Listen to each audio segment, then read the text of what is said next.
मानस जो कि आपका इतना खास हुआ करता था, डॉक्टर विश्वरूप का इतना खास हुआ करता था, उसने आपके खिलाफ वीडियो डाली है। उसने मेरे खिलाफ या हमारे खिलाफ वीडियो नहीं डाली, उसने एक सच वीडियो डाली है।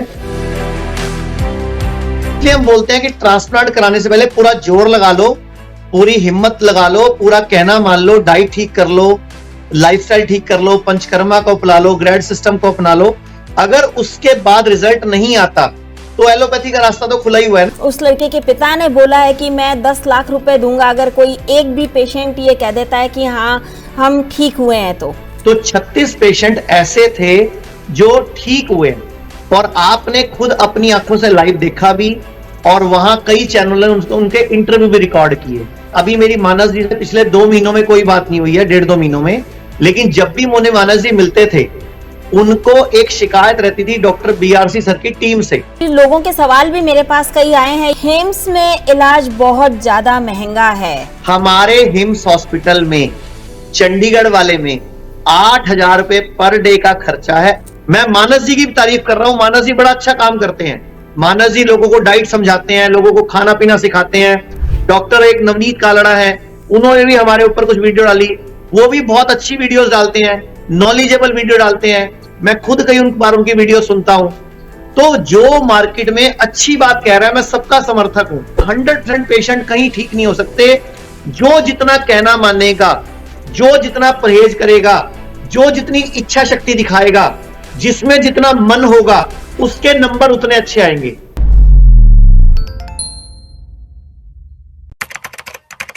नमस्कार, D5 चैनल हिंदी देख रहे दर्शकों का मैं वंदना स्वागत करती हूं। आज एक बार फिर हमारे साथ जुड़े हैं आचार्य मनीष जी और डॉक्टर नेहा। आचार्य मनीष जी और डॉक्टर नेहा, आपका बहुत बहुत स्वागत है हमारे इस प्रोग्राम में। धन्यवाद मैडम, नमस्कार। आचार्य मनीष जी, मैं आपसे जानना चाहूंगी कि मानस जो कि आपका इतना खास हुआ करता था, डॉक्टर विश्वरूप का इतना खास हुआ करता था, उसने आपके खिलाफ वीडियो डाली है, ऐसा क्यों है? देखो, मैं ये मानूंगा उसने मेरे खिलाफ या हमारे खिलाफ वीडियो नहीं डाली, उसने एक सच वीडियो डाली है कि ऐसे ऐसे एक पेशेंट है जो इनके यहाँ गया था लेकिन उसने अपना ट्रांसप्लांट करा लिया। तो मेरे हिसाब से वो उस बच्चे की चॉइस थी जिसने वो ट्रांसप्लांट कराया, क्योंकि हमारे मार्केट में, समाज में दोनों पैथियों का स्थान है, आयुर्वेद नेचुरोपैथी का भी और एलोपैथी का भी। अब उसने उसको चुना कि मुझे ट्रांसप्लांट कराना है। हम लोग ट्रांसप्लांट को क्यों एक बार को बोलते हैं, क्योंकि ट्रांसप्लांट 25 से 30% लोगों का एक ही दिन में फेल हो जाता है, सेम डे में। और उसके बाद कई बार ट्रांसप्लांट के बाद बॉडी को जो दवाइयां चलती है इम्यूनोसप्रेसेंट, कई बार बॉडी किडनी एक्सेप्ट नहीं करती। इसलिए हम बोलते हैं कि ट्रांसप्लांट कराने से पहले पूरा जोर लगा लो, पूरी हिम्मत लगा लो, पूरा कहना मान लो, डाइट ठीक कर लो, लाइफस्टाइल ठीक कर लो, पंचकर्मा को अपना लो, ग्रेड सिस्टम को अपना लो। अगर उसके बाद रिजल्ट नहीं आता तो एलोपैथी का रास्ता तो खुला ही हुआ है ना। लेकिन पहले बॉडी की खुद की हीलिंग पावर से कोशिश करो कि बॉडी खुद ही ऑर्गन को रिजनरेट कर ले, रिपेयर कर ले और हील कर ले। आचार्य मनीष जी, मानस का कहना है कि ये एक बहुत बड़ा स्कैम है, यहाँ पे कोई पेशेंट ठीक नहीं होते। इवन उस लड़के के बाप ने तक बोला है, उस लड़के के पिता ने बोला है कि मैं 10 लाख रुपए दूंगा अगर कोई एक भी पेशेंट ये कह देता है कि हाँ हम ठीक हुए हैं। तो देखो मैम, अभी 23 जुलाई 2023 इसी साल, अभी 23 जुलाई को, यानी कि पिछले से पिछले महीने, हमने हिंदुस्तान के 5 बड़े अखबारों में फ्रंट पेज की ऐड दी थी कि हम पूरे हिंदुस्तान के 36 पेशेंट को मीडिया, भारत सरकार, आयुष डिपार्टमेंट, हेल्थ डिपार्टमेंट और सबके सामने पेश करने जा रहे हैं, जो कि किडनी फेल के थे, जिनका डायलिसिस चलता था, अभी बंद है या कम है, कैंसर के पेशेंट, थैलीसीमिया के 5 बच्चे, डायबिटीज टाइप 1 के 5 बच्चे, हमने पूरे मीडिया के सामने, और मेरे हिसाब से शायद उस दिन आपने भी अपने चैनल पे वीडियो डाली थी, जो मुझे याद आ रहा है, 23 जुलाई को, जो दिल्ली में एक प्रेस कॉन्फ्रेंस में आपके चैनल पे डाली थी वीडियो आपने। जी बिल्कुल। तो मैडम, उस वीडियो, उस कॉन्फ्रेंस में हाई कोर्ट के रिटायर्ड जज भी थे, सरकारी अधिकारी भी थे, खुद 2 डॉक्टर्स भी थे। तो 36 पेशेंट ऐसे थे जो ठीक हुए।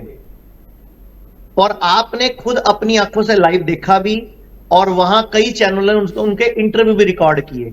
फिर मानस किस स्कैम की बात कर रहा है? देखो, मुझे नहीं पता मानस जी को अभी पर्सनल क्या इश्यू चल रहा है, क्योंकि जितनी बार अभी मेरी मानस जी से पिछले 2 महीनों में कोई बात नहीं हुई है, 1.5-2 महीनों में, लेकिन जब भी मुझे मानस जी मिलते थे, उनको एक शिकायत रहती थी डॉक्टर बीआरसी सर की टीम से कि उनकी टीम के कुछ लोग हैं जो मुझे पसंद नहीं करते, डॉक्टर बीआरसी और मेरे में डिफरेंसेस क्रिएट करते हैं। तो मैंने बोला सर बैठ के बात कर लो। मुझे नहीं लगता कि अपने पर्सनल ग्रजेस को, अपनी पर्सनल किसी खुंदक को, पर्सनल किसी गुस्से को, हमें उससे थेरेपी को ही गलत बोल देना चाहिए, जिसपे कि क्लिनिकल ट्रायल हो चुके हैं डीआईपी डाइट पे। भारत सरकार का NIN, national institute of Ayurveda trial कर चुका है, नेपाल मिनिस्ट्री ट्रायल कर चुकी है, मलेशिया गवर्नमेंट ट्राई कर चुकी है। तो उसको जो क्लिनिकल ट्रायल हो चुका है डीआईपी डाइट पे, और हजारों लोगों की शुगर रिवर्स हो चुकी है। और ग्रैड क्या है? Gravitational resistant and diet system, इसमें भी डाइट जुड़ी हुई है। हमारा जो शरीर है वो भगवान का बनाया हुआ है, स्वयं भगवान है। अच्छा, मैं आपसे एक सवाल पूछता हूं, क्या वेदों को, ग्रंथों को मानते हो? बिल्कुल मानते हैं। उनमें जो लिखा है वो सच लिखा है, झूठ लिखा है? 100% सच है। तो मैं आपसे एक सवाल पूछ रहा हूं कि भगवत गीता में भगवान श्री कृष्ण ने हमें अपनी संतान बताया। जी। ऋग्वेद में भगवान ने बोला कि जब मैंने दुनिया बनाई तो जो बेस्ट क्रिएशन थी, बेस्ट, वो इंसान था, इंसान है। और सामवेद में भगवान ने बोला कि जब मैंने दुनिया बनाई, पहाड़, नदियां, नाले सब बनाया, उस टाइम मैंने मेरी कॉपी तैयार की, यानी कि इंसान के रूप में। कॉपी मतलब जो मेरी ही जैसा होगा। और गुरु ग्रंथ साहब में गुरु नानक देव जी ने भी ऐसा ही अपने आप को भगवान की संतान बताया है। ऐसा ही कुरान में भी, ऐसा ही बाइबल में भी हमें इंसान को भगवान ने अपना बच्चा बताया है। तो मैम, हम भगवान के बच्चे हैं और हम स्वयं भगवान हैं। अगर हमें बचपन से लेके कभी कोई ब्लेड से, चाकू से कोई कट लग जाता है तो वो कैसे जुड़ता है? अपने आप जुड़ता है, कोई दवाई नहीं जोड़ती उसको। अगर हड्डी टूट जाती है तो डॉक्टर सिर्फ प्लास्टर लगाता है कि वो सीधी जुड़े, जुड़ती अपने आप है। तो ऐसे ही हमारी बॉडी में हीलिंग पावर है। तो मैं आपको दिखाना चाहूंगा, ये मेरा रिसर्च पेपर नहीं है, ये स्टैनफोर्ड का है। Adult kidney constantly grow, remodel themselves, study finds की रिसर्चेज हो चुकी हैं पूरी दुनिया में कई जगह पे कि किडनी अपने आप को कॉन्स्टेंटली ग्रो कर सकती है, रीमॉडल कर सकती है। लेकिन हर एक की बॉडी अलग अलग है, किसी की वात प्रकृति है, किसी की पित्त प्रकृति है, किसी की कफ प्रकृति है, और कोई हम तक किस कंडीशन में पहुंचता है। तो जो जिस कंडीशन में पहुंचता है उसके अकॉर्डिंग उसकी हीलिंग होती है। तो जिस बच्चे का इंटरव्यू वो दिखा रहे हैं, उस बच्चे के का हमारे पास भी उस टाइम का इंटरव्यू मौजूद है जिसमें उसको लाभ हुआ। अब मे भी उसके बाद उसको वो तरीका लेंदी लगा होगा, उसको वो तरीका हैवी लगा होगा, उस तरीके में जोर ज्यादा लगता होगा, उसने एक अलग तरीका चुना कि ट्रांसप्लांट ही मेरे लिए विकल्प है। तो मैम, ये तो दुनिया में हमारे पास अपनी चॉइस है। और मैं आपको बोलना चाहूंगा, जैसे मानस ने बोला कि ये तो बहुत बड़ा स्कैम है, तो मैं आपसे पूछता हूं, बचपन से लेके आज तक हम जितने भी स्कूलों में पढ़े हैं, क्या क्लास में सारे बच्चे फर्स्ट आते हैं या क्लास में सारे बच्चे फेल होते हैं? नहीं। अगर मैं मकसद बना लूं कि मुझे सिर्फ फेल बच्चों के वीडियो दिखाने हैं, कि डीएवी स्कूल के फेल बच्चे दिखाओ, डीपीएस स्कूल के फेल बच्चे दिखाओ, तो फिर मैं फेल फेल फेल ही दिखाऊंगा, तो उसको मैं स्कैम बोल दूं कि डीएवी और डीपीएस में तो सभी फेल होते हैं। मैं आपको, आप अपने चैनल पे मुझे टाइम दो, डेट बताओ, मैं आपको 2, 4, 5, 6 या 10 जितने आप बोलोगे उतने पेशेंट को लाइव ले आऊंगा, जो 1 साल बाद, 2 साल बाद, 1.5 साल बाद, 3 साल बाद बिल्कुल स्वस्थ हैं, बिल्कुल फिट हैं, और उनकी कोई दवाई नहीं चल रही या दवाई कम हो गई।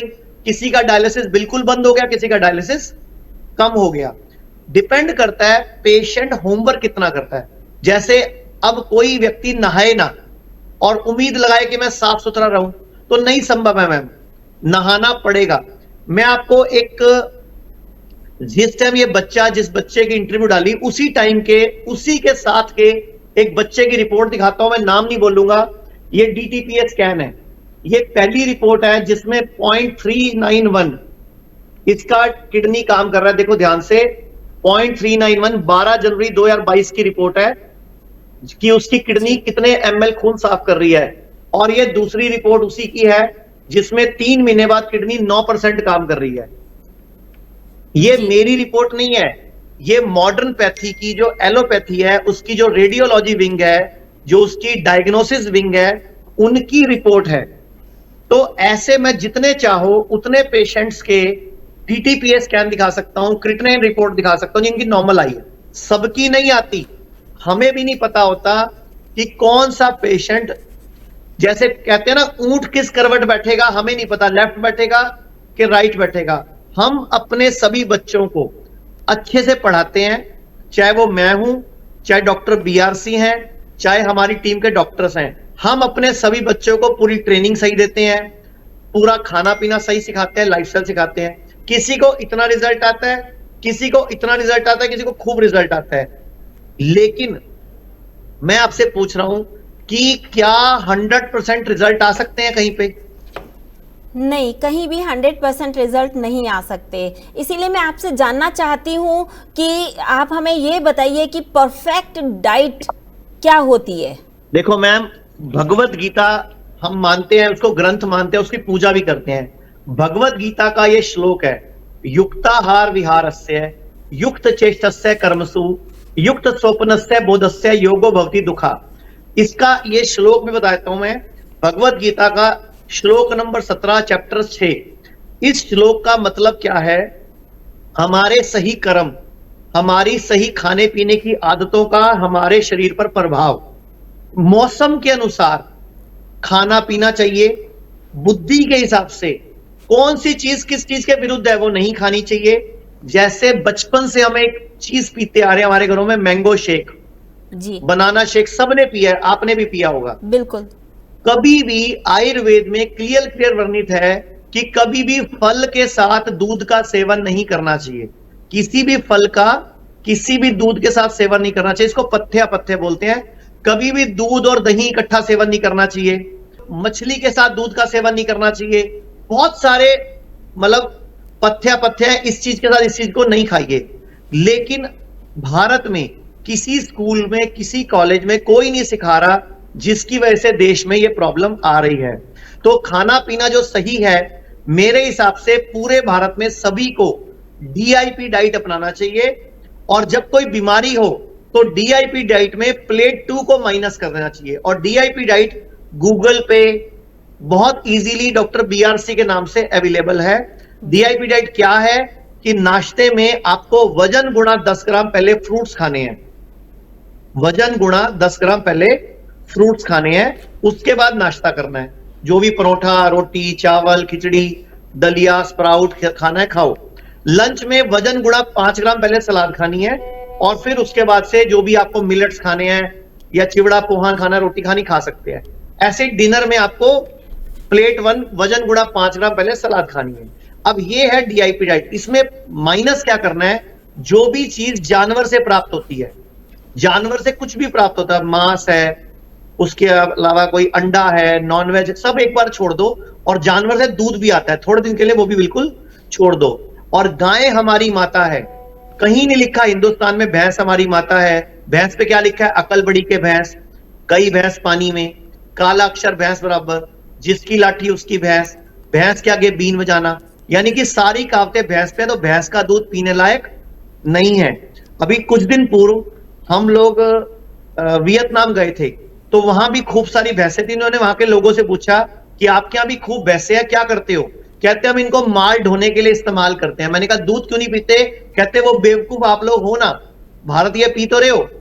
मतलब वहां भैंस है लेकिन कोई दूध नहीं पीता। ऐसे America, Australia, Russia, Japan, China, भैंसे पूरी दुनिया के कई कंट्रीज में है, लेकिन दूध कोई नहीं पीता।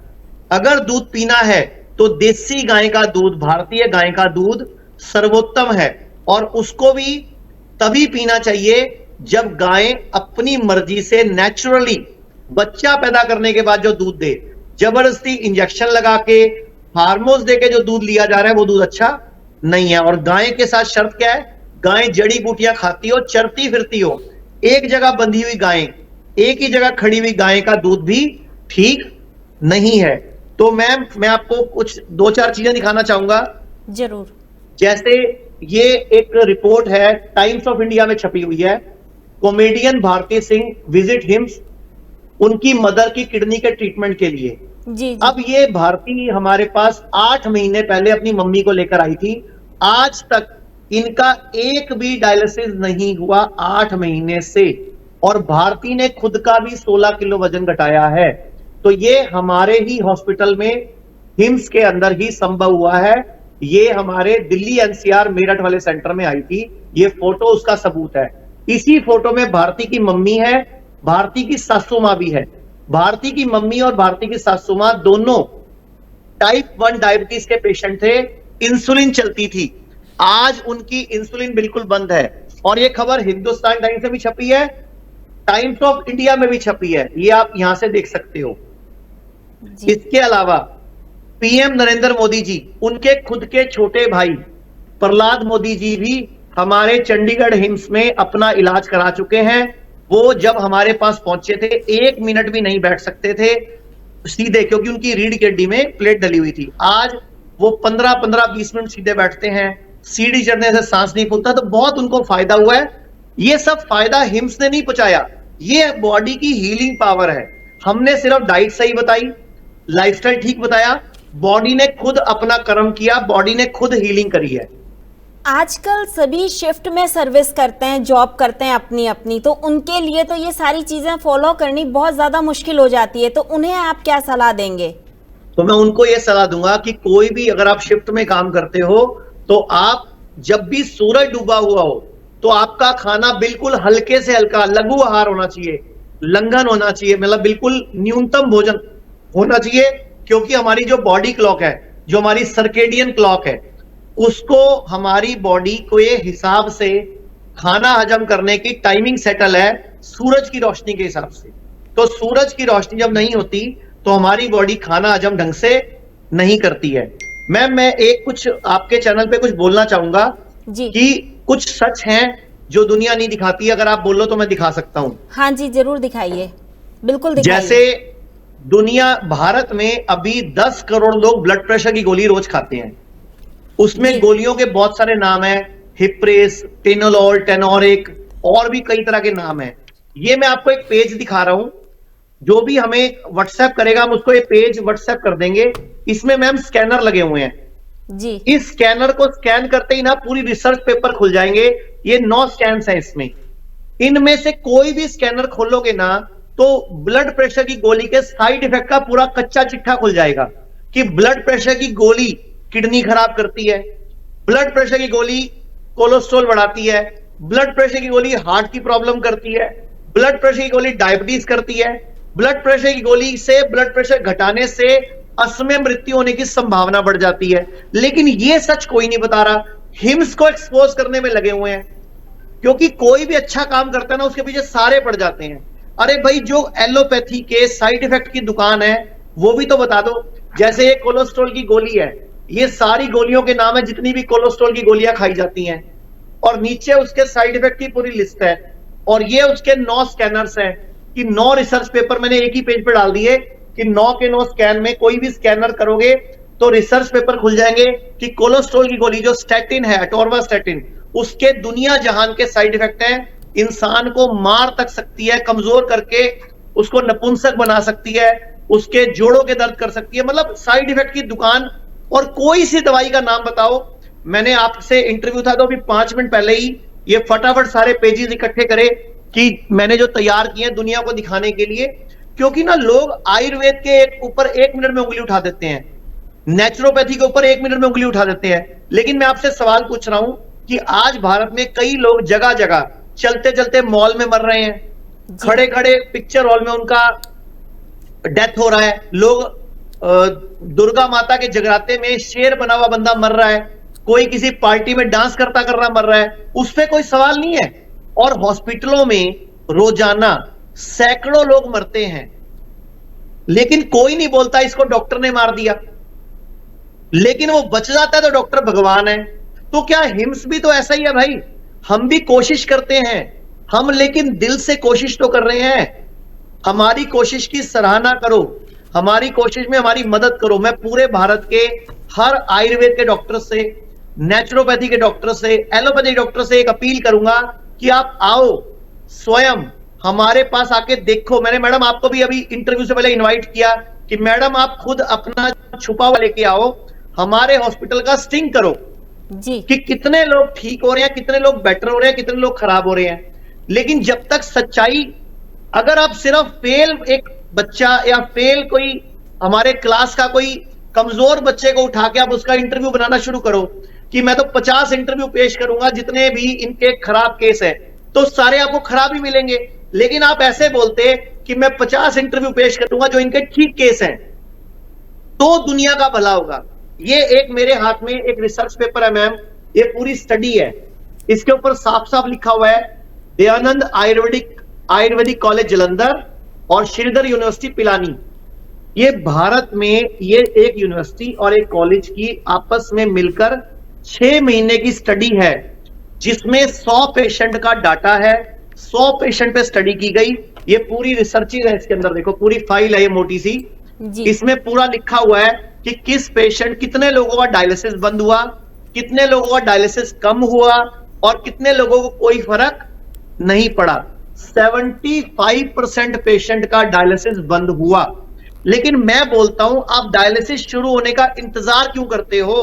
अगर आपका क्रिएटिनिन बढ़ रहा है, सिम्टम आ रहे हैं, तो आप पहले ही हिम्स में या हमारे कॉल सेंटर में कांटेक्ट करके डाइट सीख लो, या हमारे यूट्यूब के वीडियो देख के, फेसबुक के वीडियो देख के सीख लो कि घर पर ही क्या ध्यान रखना है। हम लोग तो सब कुछ ओपन है। मनीष जी, अक्सर कहा जाता है कि लोगों के सवाल भी मेरे पास कई आए हैं, यूट्यूब पर ही उन्होंने कमेंट बॉक्स में भी लिखा है कि हिम्स में इलाज बहुत ज्यादा महंगा है। तो मैम मैं आपको अपने इलाज का खर्चा बता देता हूं, आपका भी शक खत्म हो जाएगा और सारी दुनिया के इलाज का खत्म हो जाएगा। हमारे हिम्स हॉस्पिटल में, चंडीगढ़ वाले में 8,000 रुपए पर डे का खर्चा है, 8,000 रुपए पर डे, जिसमें रहना, खाना तीनों टाइम का, डॉक्टर की पूरी ऑब्जर्वेशन, नर्स की ऑब्जर्वेशन, पंचकर्मा की सभी थेरेपीज, ग्रैड सिस्टम और कोई भी दी जाने वाली आयुर्वेदिक जड़ी बूटियां, काढ़े, असिस्टेंस, सुबह की योगा क्लास, दोपहर की नॉलेज और ट्रेनिंग की क्लास, शाम की लाफिंग क्लास, ये सब कुछ उस 8,000 में इंक्लूड है। आप मुझे बताओ मैम, एक आज की डेट में सस्ते से सस्ते होटल में भी जाओ तो 3 से 4,000 रुपए पर डे लगता है। बिल्कुल, लेकिन एक जो आम आदमी होता है, गरीब इंसान होता है, उसके तो बस का है ही नहीं फिर तो उसका तरीका भी सुनो ना। हम पिछले 1.5 साल से लगातार चीख के बोल रहे हैं कि सब लोग अपना हेल्थ इंश्योरेंस करा लो। आपका अगर हेल्थ इंश्योरेंस होगा तो आपका हमारे सभी हॉस्पिटल्स में इलाज फ्री हो सकता है। तो हेल्थ इंश्योरेंस कितने का होता है? 8 से 9,000 रुपए का, पूरे 1 साल में 5 लाख का इलाज फ्री मिलता है आपको। 5 लाख का इलाज सिर्फ 8 से 9,000 रुपए, यानी कि 800 रुपए महीने में आपको साल में 5 लाख का क्लेम मिलता है। तो मैम फिर भी अगर कोई हेल्थ इंश्योरेंस नहीं करा रहा तो मैं क्या कर सकता हूं? मैं तो खुद अपनी जेब से हर महीने 25 से 30 लोगों का खुद फ्री हेल्थ इंश्योरेंस कराता हूं, जो मुझे लगता है जिनको आगे जाके पैसों की जरूरत पड़ सकती है, मैं अपने पल्ले से उनके हेल्थ इंश्योरेंस करा देता हूं। और दूसरी बात, अभी थोड़े दिन पूर्व डॉक्टर BRC ने खुद मीडिया में आकर ऐलान किया था कि जितने भी लोग गरीब हैं, जिनके पास पीला कार्ड है, गरीबी रेखा से नीचे हैं, अगर वो हमें मैसेज करेंगे कि उनको अपना इलाज फ्री करवाना है, तो हम अपने नाइस वाइस एक्सपर्ट को भेजेंगे। अगर वो सच में गरीब हैं तो जलंधर में जो हमने हिम्स शुरू किया, दयानंद आयुर्वेदिक मेडिकल कॉलेज के अंदर, वहां उसका टोटल इलाज बिल्कुल फ्री होगा। हम एक पैसा नहीं लेंगे किसी भी पेशेंट से जो कि गरीब है, जो पीला कार्ड धारी है। और मैं तो चाहूंगा भारत सरकार से विनती करना कि जल्दी से जल्दी आयुष्मान योजना में आयुर्वेद ले, ताकि पूरे भारत का सारों का इलाज फ्री हो जाए, क्योंकि आयुर्वेद की योजना जाएगी तो इलाज फ्री हो जाएगा। आप हमें बताइए कि दिनचर्या एक इंसान की कैसी होनी चाहिए, एक स्वस्थ इंसान की पूरी दिनचर्या कैसी होनी चाहिए? मैं आपको ये बता रही थी मैम, जो हमारे आयुर्वेद के सिद्धांत है और जो आयुर्वेद में बेसिक टीचिंग है, उसमें ऋतुचर्या, दिनचर्या, आहार और विहार पे बहुत ही ज्यादा जो है एम्फसाइज दिया है। तो आपने दिनचर्या फॉर अ हेल्दी पर्सन की बात की है।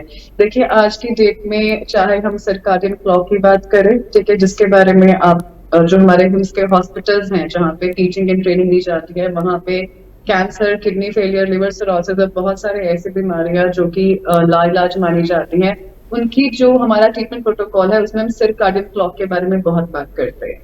और ये जो सर्काडियन क्लॉक है उसी को अगर हम आयुर्वेद की कंटेक्स्ट में करें तो एक्चुअली वो हमारा जो दिनचर्या का रूटीन आयुर्वेद के हमारे गुरुज और आचार्य लेके गए हैं उसके बारे में है। तो जो आपका दिनचर्या का शेड्यूल है मैम, अगर मैं बिल्कुल ही क्लासिकल आयुर्वेदिक टेक्स्ट की बात करूं तो that is very important to stay healthy. But आज की डेट में जैसे कि हमने हिम्स हॉस्पिटल में इंटीग्रेशन की है, हर इंसान का लाइफस्टाइल डिफरेंट है। अगर मैं आपकी और अपनी बात ही करूं वरना मैम, तो आपका जो दिन का आपका सारा रूटीन होगा according to your work, according to your family life, according to everything you do, that will be very different. और अगर मैं अपना देखूं तो बहुत डिफरेंट होगा। तो अगर मैं छोटे से शब्दों में सम अप करूं, आयुर्वेद में ये कहा जाता है कि जो आपका दिनचर्या है उसमें आपका डाइट और आपका लाइफस्टाइल, आपका उठने का टाइम और आपके सोने का time, that actually balances your biological clock. अगर मैं साइंटिफिक लैंग्वेज में कहूँ, क्योंकि कुछ लोगों को जब हम शुद्ध हिंदी में या संस्कृत में कोई बात आयुर्वेद के कंटेक्स्ट में समझाने की कोशिश करते हैं तो शायद लोग उससे कभी कभी कनेक्ट नहीं कर पाते या लोग उसको पिछली सोच की या किताबों में लिखी बातें बोलते हैं। तो अगर आप इसके ऊपर कोई भी अगर रिसर्च भी करता है तो जो आपका सोने का टाइम है, ठीक है, आपका ब्रह्म मुहूर्त में उठने का टाइम है, आप सुबह उठ के अपना जो डाइजेशन है या आपकी बॉडी के मैकेनिक्स है या मेटाबॉलिज्म है उसमें कैसे काम करते हैं, वो सारा दिनचर्या आपका होना चाहिए। सुबह उठने का आपका टाइम, रात को सोने का आपका टाइम, और जो बीच का आपका दिन से रात का बीच का टाइम है उसको आप किस तरह से बैलेंस करते हैं एक हेल्दी वे में, वही आपके लिए आइडियल दिनचर्या है। इसके अंदर आपका डाइट का पार्ट भी इंक्लूड होता है, इसके अंदर आपकी डेली एक्टिविटीज भी इंक्लूड होती है। तो दिनचर्या को हम सिर्फ एक छोटे से पॉइंट पे के आप हेल्दी रहने के लिए दिनचर्या कैसा होना चाहिए, एक छोटे से पॉइंट को छोटे से शब्द में समअप करना बहुत डिफिकल्ट है।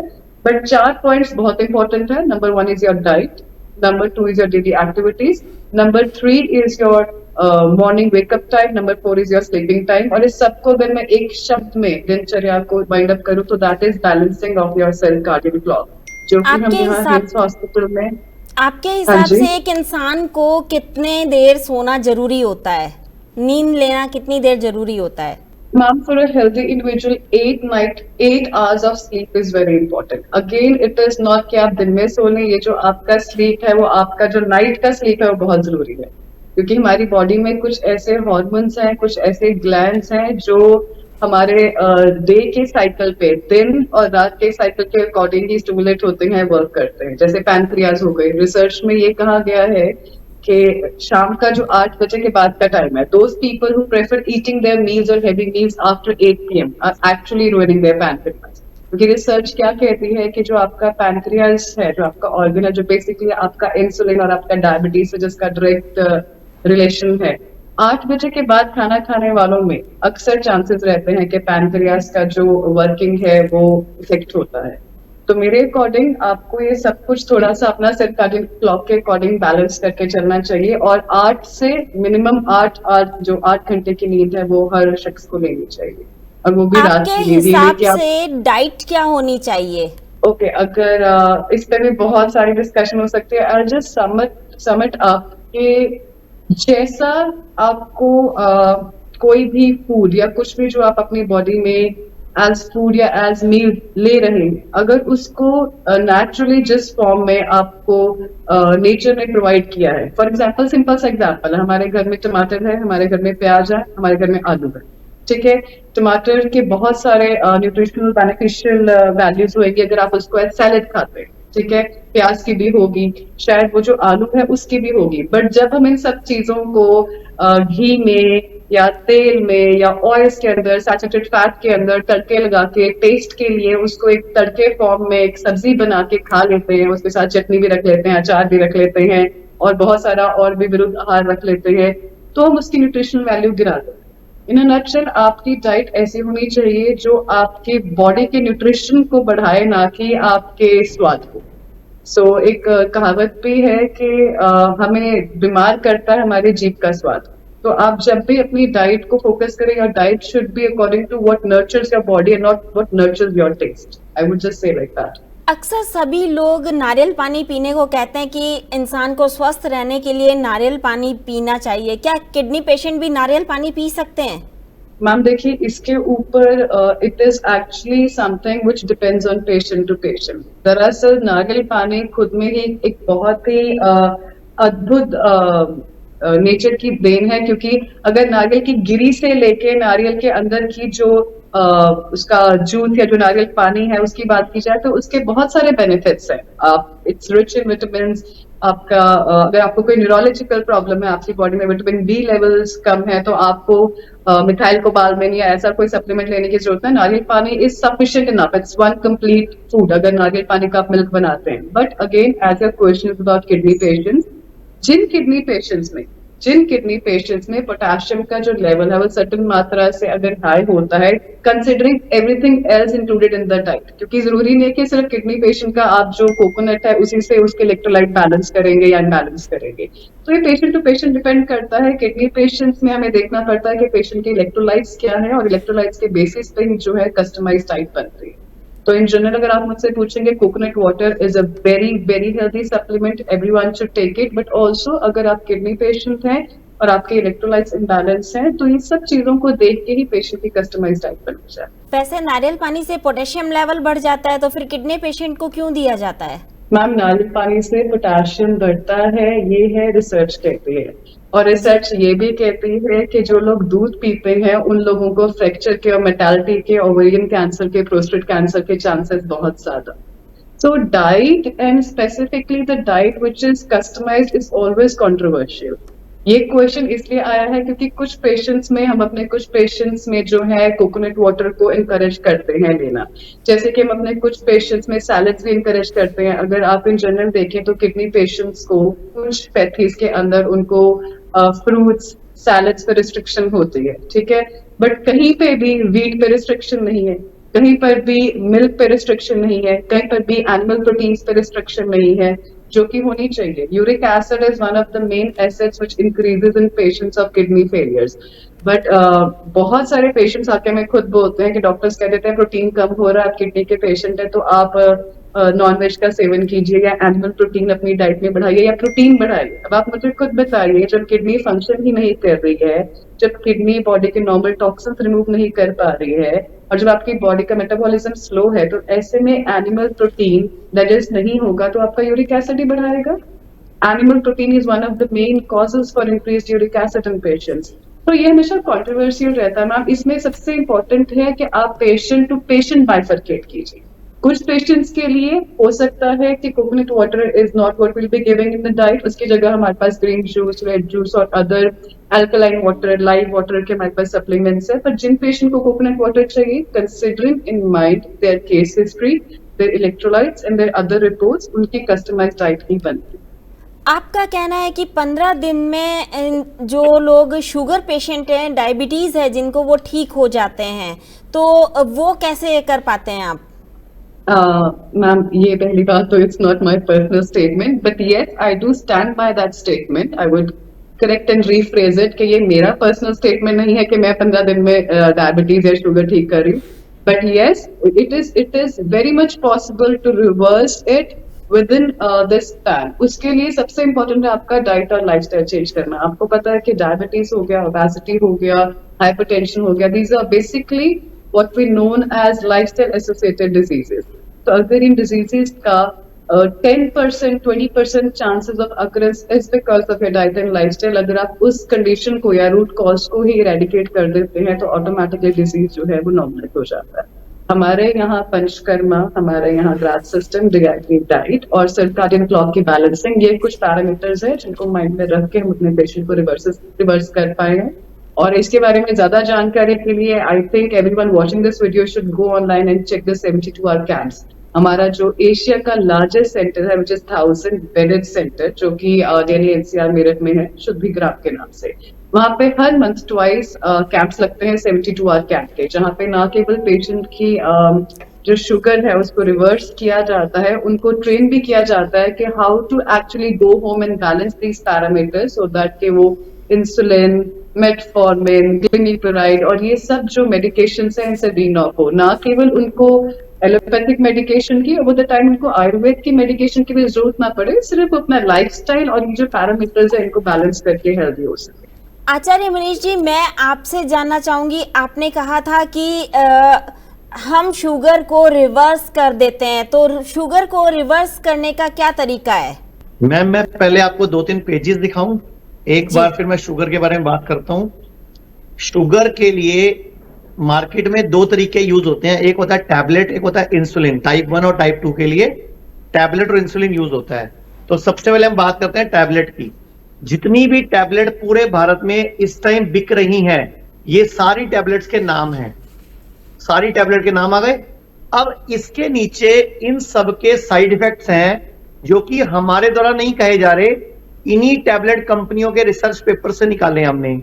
और ये उसके पूरे रिसर्च पेपर्स हैं कि अगर आप शुगर की गोली खाओगे तो ये स्कैन करते ही वो पूरा रिसर्च पेपर खुल जाएगा।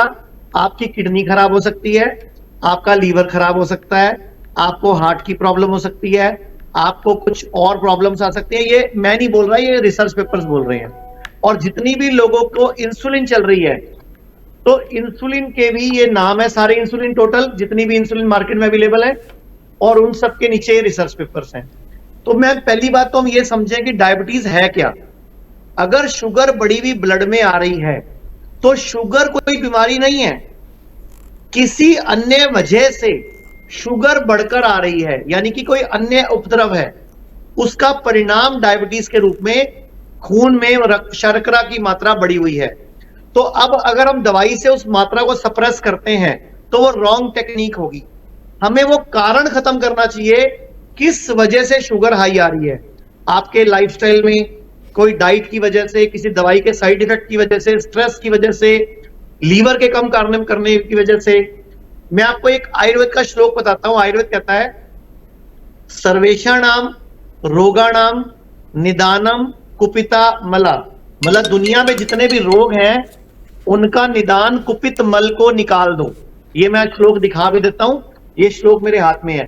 सर्वेषाणाम रोगाणाम निदानम कुपिता मला, कि दुनिया में कोई भी रोग आए, आप सिर्फ कुपित मल, पेट के अंदर की, बॉडी के अंदर की, सेल्स के अंदर की गंदगी, टॉक्सिन्स, वेस्ट, उनको बाहर कर दो, बॉडी खुद को स्वयं ही ठीक कर लेती है।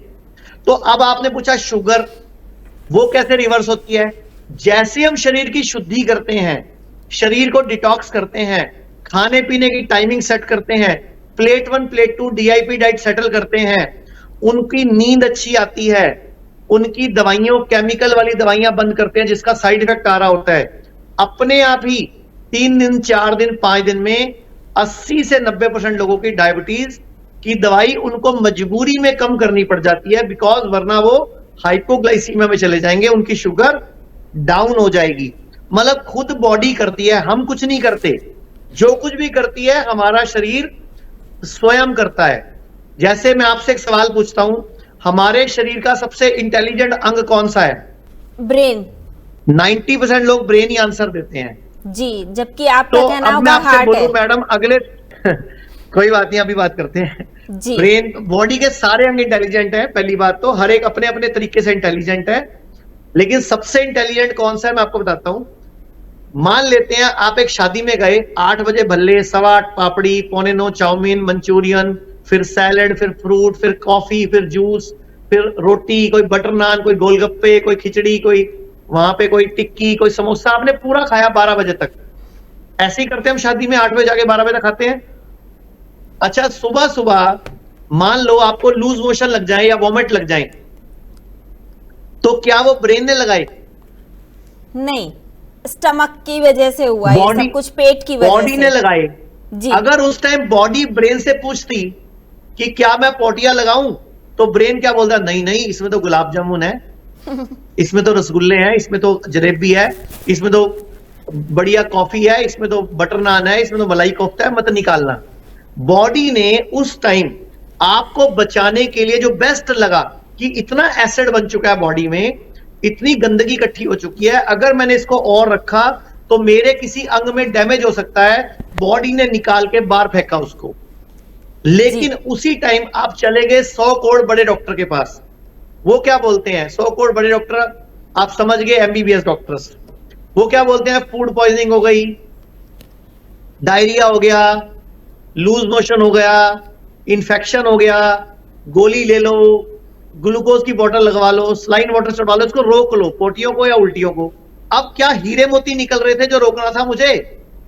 गंद निकल रहा था ना, बॉडी निकाल रही थी।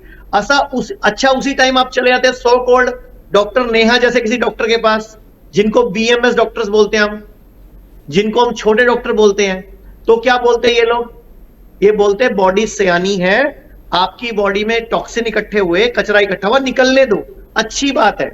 एक ही सिचुएशन थी, दोनों डॉक्टरों ने उसको अलग तरीके से देखा। एक ने उसको infection, diarrhoea, loose motion, problem बताया, एक ने उसको अच्छा बताया। तो मैडम चॉइस आपकी है कि आप सलाह किस डॉक्टर से लेते हो। डायबिटीज को मॉडर्न पैथी बीमारी बताती है और नेचुरलपैथी आयुर्वेद वाले इसको एक अवस्था बताते हैं, एक सिचुएशन बताते हैं, एक वजह बताते हैं, बॉडी के अंदर किसी अन्य उपद्रव का परिणाम मानते हैं। बात एक ही है, सिचुएशन एक ही है, लेकिन दोनों ने नजरिया अलग अलग है। जैसे ब्लड प्रेशर हाई है मान लो, तो ब्लड प्रेशर हाई कोई बीमारी नहीं है। अगर वो लगातार हाई रहे तो सोचने की जरूरत है, लेकिन वो हाई हो रहा है फिर नॉर्मल आ रहा है, फिर कभी हाई हो रहा है नॉर्मल आ रहा है, तो वो एक बेस्ट चीज है, बॉडी का मैकेनिज्म है वो, कि बॉडी को कब बढ़ाना है और कब उसको घटाना है, बॉडी की चॉइस है। घर पर ही शरीर को डिटॉक्स करने के लिए क्या करें? देखो, अगर तो सबसे अच्छा तरीका जानना है, हम लोग पूरे दिन में 6 से 7 बार अपने आप को यूज करते हैं। हम खाना खाते हैं, पानी पीते हैं, रोटी चावल सब कुछ खाते पीते हैं। तो हफ्ते में एक दिन उपवास करना चाहिए सबको। जिनको प्रॉब्लम नहीं है उनको हफ्ते में एक दिन उपवास करना चाहिए। आयुर्वेद कहता है लंघन परम औषधम, मतलब उपवास ही परम औषधि है। और जिनको कोई तकलीफ है, बीपी है, शुगर है, थायराइड है, लीवर की प्रॉब्लम है, कोई और किडनी की प्रॉब्लम है, उनको हफ्ते में 2 दिन उपवास करना चाहिए। एक हफ्ते के शुरुआत में, एक हफ्ते के अंत से एक दिन पहले। यानी कि मान लो सोमवार कर लो, फिर वीरवार कर लो या शुक्रवार कर लो, बिकॉज गैप मिल जाए, ताकि 3-4 दिन मैंने गाड़ी को इस्तेमाल किया, एक दिन मैंने गाड़ी को रेस्ट दिया। अब उपवास का मतलब ये नहीं है कि बिल्कुल कुछ मत खाना। उस दिन सिर्फ सैलेड, सिर्फ फ्रूट, सिर्फ नारियल पानी, सिर्फ मौसमी संतरा, किन्नू, कोई भी फ्रेश जूस, मतलब बिल्कुल ऐसा आहार जिसको हजम करने में बॉडी की ताकत ना लगे। क्योंकि जो हम खाना, रोटी चावल, दूध, अंडा, नॉनवेज, इनको हजम करने में बॉडी की एनर्जी लगती है। तो एनर्जी वेस्ट ना हो ऐसा खाना, तो बॉडी अपने आप ही अपनी स्वयं हीलिंग कर लेती है। अच्छा मैम, मैंने कुछ 3-4 पेपर निकाले हैं, वो दिखाना चाहूंगा जी, जिनके बारे में कोई बात नहीं करता। जैसे ये पेपर है, हिंदुस्तान टाइम्स से छपा था कि लेडी एक बच्चेदानी का ऑपरेशन कराने गई, उसकी किडनी ही चुरा ली गई। जी, ये भी तो हमारे देश में चल रहा है ना? जी बिल्कुल चल रहा है। ठीक है। अच्छा, अब दोनों किडनी बचेगी, इसके पास पैसे नहीं है ट्रांसप्लांट के, और क्या गारंटी है ट्रांसप्लांट कामयाब होगा? तो ये लोग कहां जाएंगे? अब अखबार में इकट्ठा करके, अकाउंट नंबर छाप के ये लोग पैसे इकट्ठे कर रहे हैं। लेकिन अगर कोई पूछे कि आज तक पीजीआई चंडीगढ़ में टोटल ही लगभग 5,500 ट्रांसप्लांट हुए हैं और 55,000 लोग वेटिंग में, तो कभी नंबर आएगा क्या इनका? फिर उनको ऐसी उम्मीद क्यों दे रहे हैं हम, जिसका कुछ पता ही नहीं कब होगी? 10 साल बाद नंबर आएगा कि 4 साल बाद नंबर आएगा, और फिर क्या गारंटी है कामयाब है? तो हमें नेचुरोपैथी को, आयुर्वेद को बढ़ावा देने की जरूरत है। अब जैसे ये अलग खबर है कि दोनों किडनी फेल, इलाज के लिए 2.5 लाख जुटाना मुश्किल। अच्छा 2.5 लाख जुट भी गए तो ऑपरेशन के लिए किडनी कहां मिलेगी?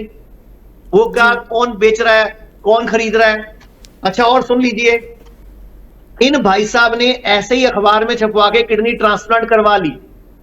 अब आप देखो दोबारा फिर फेल हो गई। पहले इन्होंने अपनी बीवी से ली थी, अब वो फेल हो गई।